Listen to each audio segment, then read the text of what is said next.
Bienvenue pour cette quatrième journée de live.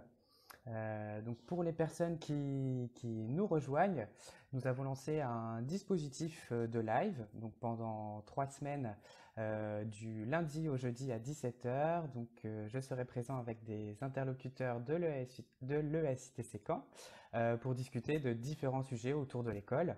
Donc cette semaine, nous avons pu parler d'admission post-bac, après les filières techniques et enfin de la vie étudiante. Et aujourd'hui, nous allons accueillir Alice. Alice qui va parler de l'international et je pense que ça nous fera tous du bien en cette période de confinement. On va tout de suite l'appeler.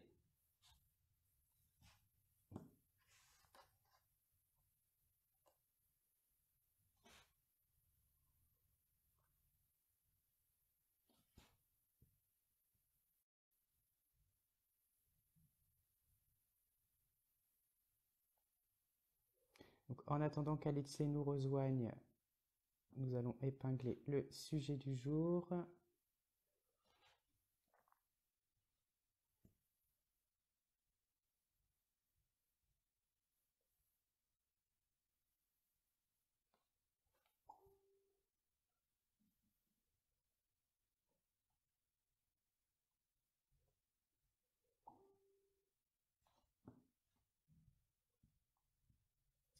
Alice, je la vois dans les commentaires.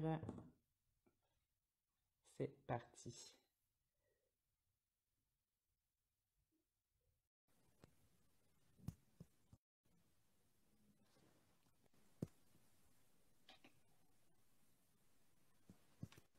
Salut Alice, Salut Julien, ça va? ça va et Bon, ça toi? fait plaisir de te voir en visuel. Bah oui, mais toi aussi, ça fait plaisir de te voir. Bon, comment se passe ton confinement? Ben ça se passe bien, je profite du jardin, du beau temps, parce qu'en Normandie il fait beau quand même. Mhm. Je vois Et ça dans toi, la comment fenêtre ça se aussi. passe? Bah, tu vois que j'ai le teint un peu allé, si je puis dire. Donc oui, ou c'est le trac, j'en sais rien. Bah, bonjour à ceux qui nous rejoignent dans les commentaires. Alexis, avant toute chose, donc on est là aujourd'hui pour s'envoler vers des destinations exotiques, j'espère.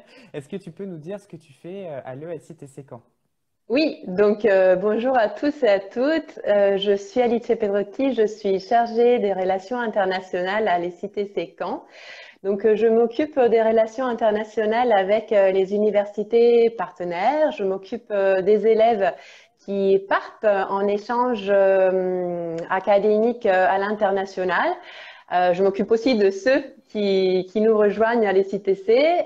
Et je suis aussi responsable du stage à l'international que tous les élèves de l'école doivent faire. Et enfin, je m'occupe de la coordination des langues et je suis prof d'anglais. Tout ça. Tout ça. J'entends un petit accent. Je me trompe? Accent charmant, j'espère. Oui, oui, oui, tout à fait. Oui, je suis italienne. D'accord, Donc, ok. Donc un peu, l'international à l'école, en vrai. d'accord. Donc un peu de le vrai, c'est ça. Un peu Oui. d'Italie dans nos échanges de ce jour. Super. Du coup, on va envisager les choses en deux temps. Tu vas me dire si ça te convient. Donc, une première partie où on va discuter ensemble de comment l'international intervient dans le parcours des étudiants. Mhm. Est-ce qu'il y a de l'étude de langue particulière, un niveau requis, et s'il y a des stages aussi, par exemple. Et dans un deuxième temps, on va peut-être plus parler de la présence, enfin, des candidats depuis l'international à l'ESITC Caen. Une question de Marie qui nous demande s'il y a des cours en ce moment à l'ESTC Caen. Un petit aparté avant de commencer. Comment ça se passe, les cours en ce moment? Oui, alors il y a des cours. Les cours se passent forcément en À ligne, distance? donc à distance, soit sur Moodle ou alors en visio. Moi, je fais beaucoup de visio en anglais avec mes élèves. On continue de faire cours. Ça se passe de mieux en mieux. Au début, c'était un petit peu compliqué, forcément. C'était pas évident pour nous, les enseignants, et pour les élèves non plus. Mais maintenant, je pense qu'on s'est tous habitués. On se fait une petite routine. On sait qu'on a notre planning. On essaye de respecter notre planning, de travailler. On a même fait des examens. On a fait À des examens distance. d'anglais à distance sur Moodle. Ils sont bien passés. Les élèves ont bien joué le jeu, donc merci à eux et merci aux profs aussi parce que c'est pas évident, mais ça se passe plutôt bien. Bon, bah tant mieux. Oui, c'est sûr qu'en ce moment, il faut trouver des moyens un peu ingénieux de rester en contact et de poursuivre les enseignements. Si je reviens à mon sujet de départ, donc Ouais. il est possible durant la formation, voilà, de toucher aux langues et d'avoir de s'imprégner dans l'international. Est-ce que ça a un impact finalement sur les débouchés? Est-ce que les étudiants travaillent vraiment à l'international à l'issue de leur diplôme?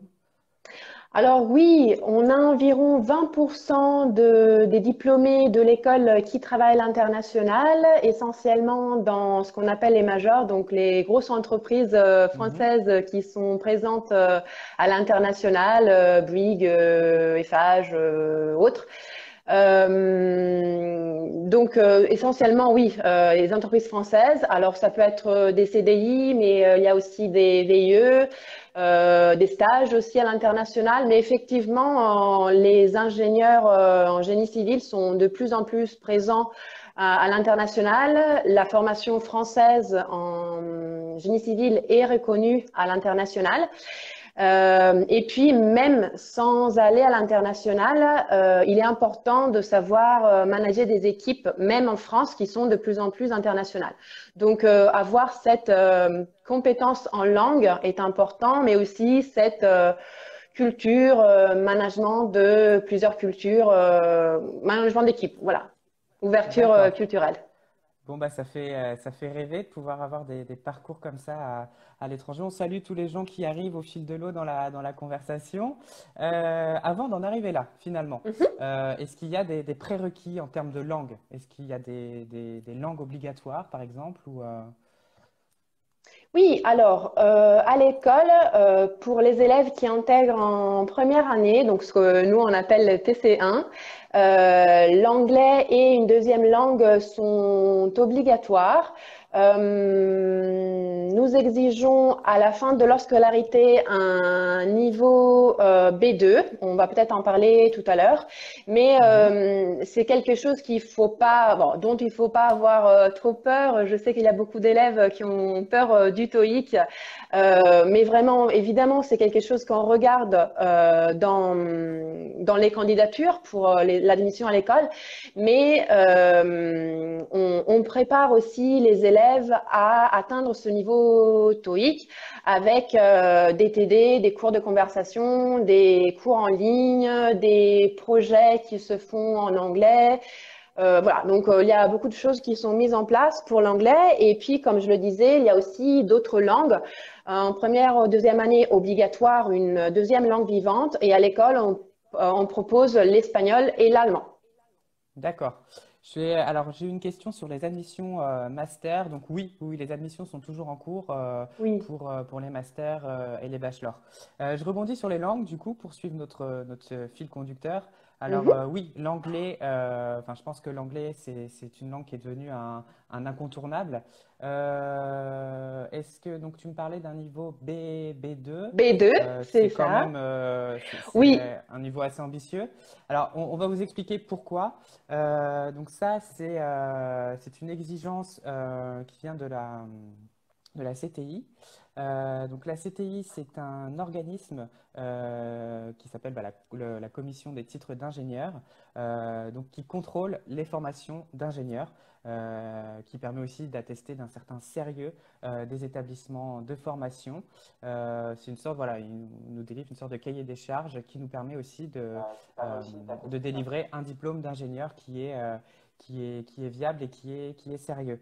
Dis-moi, Litché, Mhm. si demain, je sais pas, je veux faire du portugais en deuxième langue, est-ce que c'est possible? Parce que j'imagine qu'il n'y a pas que l'anglais. Oui, oui, oui, bah, tu as raison, effectivement. Je parlais tout à l'heure de espagnol et allemand, mais nous avons aussi une convention avec l'ENSI, donc l'école d'ingénieurs qui se trouve juste en face de chez nous, grâce à laquelle nous proposons aussi des cours d'espagnol et d'italien. Donc, espagnol, non, qu'est-ce que je dis? Portugais, italien. Donc, espagnol et allemand chez nous et portugais, italien avec la convention de l'ENSI. D'accord. Et puis, si je peux me permettre, ou tu vas poser la question sur Dis-moi. le niveau B2, c'est juste par rapport au niveau B2 d'anglais. Donc, ce que tu disais, effectivement, c'est une demande de la CTI, mais c'est aussi quelque chose qui nous semble très important parce que, comme je le disais tout à l'heure, il est vraiment important que les ingénieurs aujourd'hui maîtrisent l'anglais.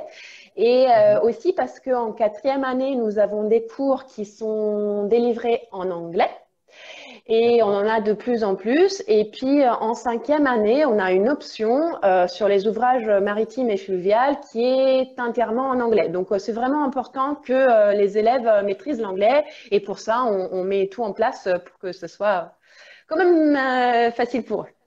J'imagine que de toute façon, enfin, dans le quotidien de beaucoup de professionnels aujourd'hui, enfin, l'anglais a pris une part, enfin, c'est incontournable aujourd'hui si on veut poursuivre loin dans les études, d'avoir une maîtrise de l'anglais qui est quand même assez fine. Alors j'imagine que l'international ne passe pas que par l'apprentissage de langue. Est-ce Ouais. que l'obtention du diplôme est soumise aussi, je ne sais pas, à des périodes à l'étranger? Oui, oui, oui, tout à fait. Effectivement, il y a le volet anglais, mais il y a aussi le volet, comme je te le disais, ouverture multiculturelle. Euh, il est important pour nous que nos élèves ingénieurs aillent voir comment ça se passe ailleurs quand même, pour faire des comparaisons, pour apprendre des autres, que ce soit d'un point de vue personnel et culturel, mais que ce soit aussi d'un point de vue professionnel, parce que les méthodes de travail, que ce soit en université ou dans le monde professionnel, ne sont pas les mêmes en France et à l'étranger. Donc, pour les intégrants en première année de l'année prochaine, il sera nécessaire et obligatoire de passer au moins un semestre à l'international. Et ce semestre peut être fait par le biais de pour le biais de un semestre d'échange dans une université partenaire, donc ce qu'on appelle Erasmus en général, ou Mhm. alors par les biais de stages à l'international. Alors ça peut être stage en deuxième, troisième, quatrième ou même le stage de fin d'études. D'accord, Donc ok. semestre Donc, obligatoire à l'international. obligatoire. Mhm. Donc, un niveau d'anglais B2, un semestre à l'international. Et tout ça Est-ce pour que faire des super ingénieurs. pour faire de super ingénieurs. Alors, j'ai eu quelques questions qui sont passées. Est-ce que Ouais, si je rapproche mon micro, on m'entend mieux? On m'a parlé de la qualité de mon son. Alors, moi je est-ce t'entends que mieux les là. mas... Bon, bah alors je vais le garder comme ça. Est-ce que en master, alors je ne sais pas si tu vas pouvoir me répondre à cette question, Mhm. peuvent faire une deuxième langue en master spécialisé proposé à l'ESTC Caen? En master spécialisé, deuxième langue en master spécialisé, non, je ne crois pas, c'est que l'anglais. Encore une fois, pour le moment, non. Mais encore une fois, c'est aussi la chance d'être une école à taille humaine où on peut aussi s'adapter. Je prends Rapidement. l'exemple de bachelor, par exemple. Donc, une formation que nous avons à Bac+3. Il était prévu d'avoir seulement des cours d'anglais. Et puis, finalement, nous leur avons demandé de faire un workshop en stage en Espagne. Et donc, en cours d'année, on leur a proposé des cours d'espagnol. Donc, non pour le moment. Après, à voir. D'accord. Alors, une autre question. Là, on parle Ouais. d'admission par Campus France. On va évoquer le sujet tout à l'heure. Oui, nous sommes en relation avec Campus France et nous recevons voilà, les candidatures via la plateforme. En vue de la situation actuelle, tout est dématérialisé, donc ça prend un peu plus de temps que d'habitude. Mais voilà, nos équipes sont mobilisées et Christophe qui nous suit, je crois. Et sur le sujet, Bonjour, coucou en tout cas aux collègues qui nous suivent. Et imaginons que voilà, j'ai une vraie fibre avec l'international et que je veux, je sais pas, aller plus loin pour donner une couleur particulière à mon diplôme. Est-ce qu'il y a des dispositifs ou des, je sais pas, des labels ou des doubles diplômes qui me permettent d'aller plus loin? Oui, alors effectivement, il y a le label Cursus International qui existe et c'est un label qui a une vraie plus-value par rapport à notre diplôme. Ça permet aux diplômés de sortir du lot. C'est quelque chose qui est très regardé par les RH, donc quelque chose qui est très important pour l'emploi. Et pour avoir ce label, il est nécessaire de passer 2 semestres à l'international. Donc, ça peut être, encore une fois, échange académique ou stage. Soit dans la Euh, foulée ou en 2 temps? ou en 2 temps, oui, tout à fait. D'accord, ok. Label cursus à l'international, excellence à l'international sur le supplément au diplôme. Et puis, effectivement, tu fais bien de parler du double diplôme. C'est quelque chose qu'encore une fois peut démarquer nos élèves parce que tous les élèves qui sortent les cités séquents, qui sont diplômés, ont un diplôme. Et avec le Mhm. double diplôme, nous avons 2 diplômes. Donc, c'est la différence avec les échanges Erasmus, par exemple. Là, on a des parcours bien définis qui ont été fruits d'un accord avec des universités partenaires et qui nous permettent d'avoir le diplôme de l'ECT Séquent et le diplôme de l'université en face. Donc, par En question, exemple, ouais, d'accord. en question. Donc, par exemple, nous avons un élève qui a terminé son cursus en fin d'année dernière, qui a été diplômé ECT Séquent, et puis aurait dû être diplômé en mars de l'université de Barcelone. Voilà, là, il peut pas y aller Oui, pour faire sa soutenance, oui. mais il sera diplômé Ah oui, donc aussi de deux l'université. remises de diplôme, deux remises de diplôme dans les deux universités en question. C'est ça, deux Ah, c'est soutenances, chouette, d'accord. deux remises de diplôme et 2 diplômes. Donc, c'est un vrai plus par rapport à la concurrence. Voilà. Oui, bah oui, oui, oui, finalement, Et puis, la c'est un peu possibilité ça. d'avoir le diplôme d'une université très reconnue mondialement parce que l'Université de Barcelone, parce qu'on parle de celle-là, c'est l'une des meilleures universités en Europe. D'accord. Tu parles de partenariat, en tout cas de relations privilégiées avec certaines universités. Est-ce que tu as des Ouais. noms en tête? Oui, donc nous avons des relations avec des universités un peu partout dans le monde. Nous avons fait une sélection des universités selon principalement 3 critères. Le critère d'excellence, parce que nous pensons vraiment que les échanges sont un vrai plus pour nos élèves. Oui. Donc, on veut vraiment que l'échange, que le point, la ligne sur le CV dans une université soit important. Donc, on souhaite proposer à nos élèves des universités reconnues. Donc, l'excellence, c'est le premier Mhm. critère. Le deuxième critère est la complémentarité des cours. Donc, par exemple, nous avons un partenariat avec l'université d'Hanoï au Vietnam qui propose des cours excellents dans le domaine des infrastructures de transport. Donc, Ok. c'est pour être Ça se complémentaire de ce complète. qu'on fait déjà. Voilà, D'accord. tout à Ok. fait. Et le troisième critère est la diversité culturelle. Donc, nous avons des partenariats avec des universités en Europe, Nord, Sud, Est, Ouest, hors Europe, Hanoï, encore une fois, Canada. Et puis, nous travaillons à développer de plus en plus de destinations selon ces 3 critères, excellence, complémentarité et ouverture culturelle. Oui, donc finalement, les élèves qui partent à l'étranger via ce réseau de partenaires, ils sont sûrs de, voilà, d'avoir une expérience qui sera bah, au top sur leur CV, quoi. Oui, Et oui, oui. qu'est-ce que je voulais. Donc, si on a beaucoup parlé des élèves français, enfin, en tout cas français finalement, et de leur appréhension de l'international, est-ce que, donc moi, candidat depuis un pays étranger, Mhm. je peux rejoindre le SITC Caen? Oui, alors nous, effectivement, bien sûr, les candidats de l'international sont bienvenus à l'école selon deux modalités principales. La première modalité, ce sont les échanges académiques. Partenariat, enfin Erasmus ou alors essentiellement Erasmus ou alors échange avec des universités hors Europe, comme par exemple les élèves qui sont en échange avec grâce au programme Grafitech, qui nous viennent donc du Brésil. J'en profite pour faire coucou aux élèves Erasmus et Grafitech s'ils nous regardent. Donc voilà, la première possibilité de venir chez nous étudier, c'est avec un programme d'échange et un partenariat. Et la deuxième possibilité est de passer le concours, finalement, comme les élèves français depuis l'étranger. Et donc déposer le dossier de Campus France. Je pense que tu peux C'est peut-être en dire ça, un peu oui, plus, oui, oui. Julien.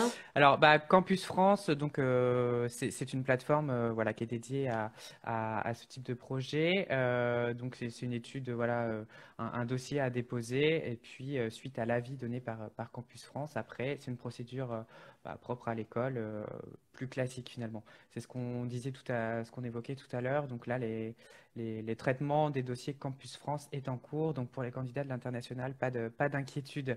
Je rebondis alors encore une fois, et ça me donne de nouveaux sujets de live à faire, puisqu'on nous parle beaucoup des masters. Donc, alors, les modalités d'admission pour les masters.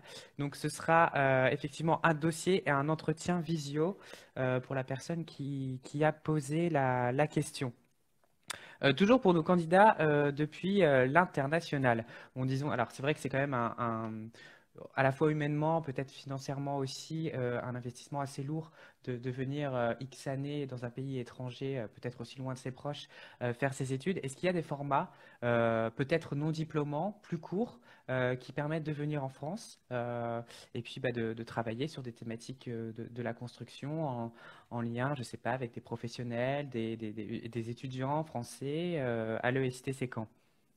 Oui, effectivement, tu as raison, hein. Ce n'est pas forcément facile pour tout le monde de venir faire des études en France pour des raisons financières, même s'il y a des bourses comme la bourse Erasmus, ou des raisons personnelles parce que ce n'est pas facile de vivre dans un pays étranger pendant un semestre, un an ou plus, même si nous avons une association à l'école internationale qui aide les élèves C'est ça, on en internationaux parlait à hier. Oui, s'intégrer. Voilà, super. Et là, ils font vraiment un super travail, même en confinement, pour les aider et continuer hmm, leurs études même à distance. Mais effectivement, à l'école, nous proposons aussi un format un peu plus court et innovant, ce qu'on appelle les workshops internationaux. Donc, ce sont comme un stage en milieu international qui se déroule depuis 2013 tous les ans au mois de juin. Nous avons des élèves qui viennent de partout dans le monde, en Europe, Amérique latine, Asie, et ils penchent sur des sujets concrets. Ils travaillent en équipe internationale et c'est aussi l'occasion de découvrir la France avec des visites techniques mais aussi des visites plus culturelles comme au Mont-Saint-Michel par exemple. Et à la fin de ce mois de travail sur un projet concret, il y a une soutenance face à un jury composé par des partenaires académiques, encore une fois, qui viennent d'un peu partout dans le monde, et partenaires institutionnels publics, collectivités territoriales, et aussi des partenaires industriels qui nous soutiennent, encore une fois, les majors qui sont là. Donc d'accord. un super projet innovant et qui est très reconnu au niveau régional, national et même international. Alors je peux en témoigner parce que l'année dernière, j'ai suivi ils étaient quasiment plus de 60 hein, des étudiants Ouais. de partout. C'est une expérience assez unique. Si je me trompe pas, chacun s'inscrit dans un parcours particulier. Il y a une thématique de projets finalement. C'est ça, il y a 3 thématiques principales. La première est BIM et écomatériaux, la deuxième, ouvrage maritime et portuaire, et la troisième, énergie marine renouvelable. Et donc, ça permet d'une part de consolider des connaissances et des compétences qu'on a déjà, mais ça permet aussi de s'ouvrir sur d'autres choses et d'acquérir de nouvelles compétences. Ah, c'est ça, alors d'autant plus que dans mes souvenirs, voilà, les participants travaillaient sur des vrais cas d'école, je crois sur le port de Cherbourg, C'est ça. et c'est assez bluffant de voir en un mois ce qu'ils arrivent à imaginer, des projets de restructuration de quartiers, de zones industrielles. Enfin, c'est un vrai plus, je pense, c'est un vrai format intéressant. Bon, bah, Alice, je crois qu'on a été bavard puisqu'on est, on est déjà à 26 minutes. Alors, je te poserai bien une petite question d'ouverture un peu sympa. Disons que voilà, demain, tu dois choisir ton semestre à effectuer à l'étranger, hein, puisque je le rappelle, c'est une condition sine qua non pour obtenir son diplôme. Où irais-tu et pourquoi?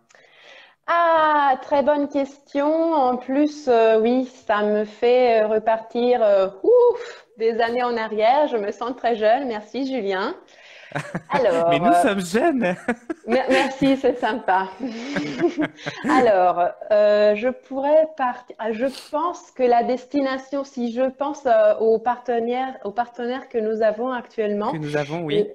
le partenaire qui m'attire le plus, c'est peut-être la Norvège, donc NTNU.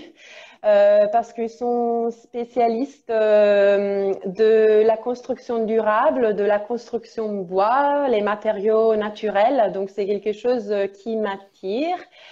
Un choix professionnel et puis aussi un choix culturel parce que je trouve que c'est un très beau pays. Donc, je passerai bien 6 mois là-bas. Et toi, Julien, dis-nous où tu voudrais aller Ah, en Erasmus. moi. Oui. Allez, eh ben, je sais pas. Alors moi, je rêve depuis toujours d'aller au Japon. Je sais pas, côté pays asiatique, s'il y a des partenariats intéressants.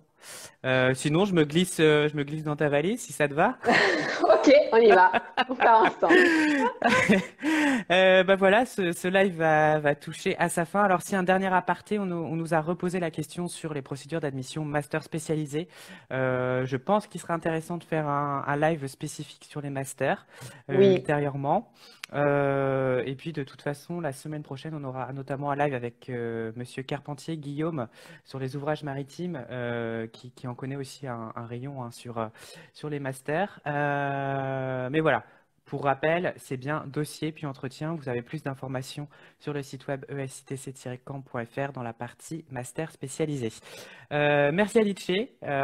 Julien. Si on récapitule, alors il faut s'acharner en anglais, en tout cas Mais on bien vous travailler aide, son on vous anglais. aide. Voilà. Donc, regardez vos séries en VO sans sous-titres. Et puis, bah, le semestre à l'étranger. Donc, réfléchissez déjà à vos destinations futures, sachant que ça peut vous apporter des belles opportunités, hein. Donc, on disait quasiment 20% de personnes sortant de l'école qui travaillent à l'international. Avec des très belles Voilà. carrières. Bah, j'imagine, en tout cas, je les envie un peu. C'est la fin, en tout cas, de nos lives pour cette semaine. Merci à tous de nous avoir suivis. N'hésitez pas, voilà, à poser vos questions. Merci Christophe de tes applaudissements. Et on se retrouve lundi. Lundi, on parlera métier et débouchés. Je serai en présence bah, d'un autre collègue de l'école que je serai ravi de retrouver, Nicolas, adjoint à la vie étudiante.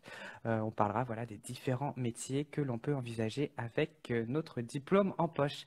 Merci à tous de nous avoir suivis. Je vous souhaite une bonne fin de semaine et prenez soin de vous. Merci. Au revoir, Julien. Au revoir, tout le monde. Au revoir.